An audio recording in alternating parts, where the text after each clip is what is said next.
going back to the book, to return to the march about which everyone bothers themselves to the death, but will never reach a conclusion unless I reveal a secret. So he's got a secret about maneuvering troops. This I found this interesting.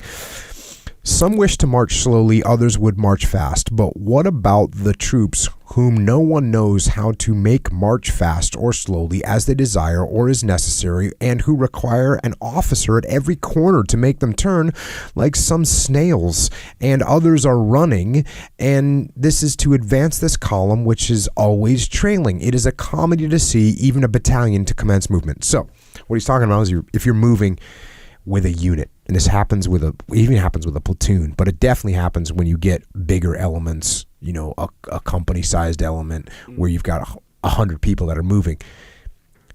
It's the caterpillar effect, right? Like the front moves, and then it takes a little while for the people to catch up, and then when they stop, everyone bumps into them, and you end up with this thing that's really, really hard to move. Caterpillar effect. Yeah, and this is how he says this is his big secret. Shall I say it? This great word which comprises all the mystery of the art and which will no doubt be seen as ridiculous, have them march in cadence. That is why these musical marches were instituted, and that is why one beats the drum. It is this which no one knows and no one has perceived. With this you can march fast or slow as you wish. The tail will not lose the distance. All your soldiers will start on the same foot. The changes of direction will be made together with speed and grace, and the legs of your soldiers will not get tangled up. You will not be forced to halt after each turn in order to start off on the same foot. Your soldiers will not exhaust themselves a quarter as much as at present.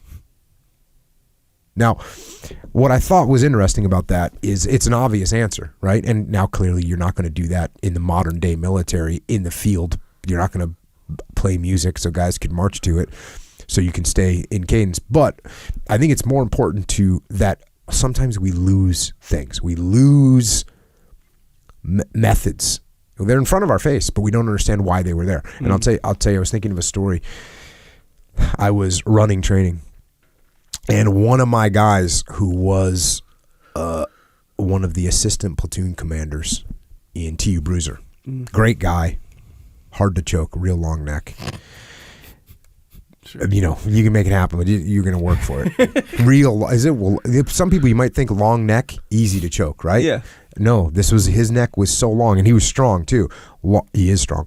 Long and strong neck, so his neck would like bend in a guillotine. And he could keep breathing. Yeah, it was that long. Gotcha. It was a long neck. So anyways, we were out at this training site, and we were doing, it was his platoon. Now he was a platoon commander, and they were coming over the beach. And meaning swimming over the beach, and then you go do live fire. And this really, so they're doing iterations. And he's coming up on the beach, and his weapons, you know, you when you get to the beach, your weapon's wet, sandy, because you go through the surf and it's all jacked up, and then you try and shoot your gun, it doesn't work, and you got to clean it, and it's just a pain. And he says, hey man, do you have any like suggestions on how to get my weapon firing once I get over the beach? And I go, yeah man, don't let it get wet. And he was kind of, you know, like, really? And I said, yeah, don't let it get wet. Because when you're swimming in, you've got a rucksack. But the rucksack it's waterproofed, so it kind of floats. And so you can put your weapon on top of your rucksack, and you can kind of keep it dry there. And when you're just swimming, you just keep, now you're not going to keep your weapon completely dry. It's not going to happen. It's going to get wet. But the attitude, if you have the attitude that you're trying to keep it dry, you'll keep it 90% more dry than you would otherwise. And most important, when you come through the beach, when you come through the waves, you won't let it get the sand in it. And he kind of looked at me with, you know, a funny face of like, are you serious? Like, how can you keep it dry? And I said, keep it dry. Next time I'm watching him. We're on night vision, I'm watching him, and sure enough, like his weapon barely went in the water, and he got up on the beach, and boom, it works. Guess what? It's an obvious answer, but sometimes people, we just need to have somebody share the obvious answer with us so that we can execute. Yeah, that makes sense. That marching thing is, dang, that's crazy. I didn't know that marching thing.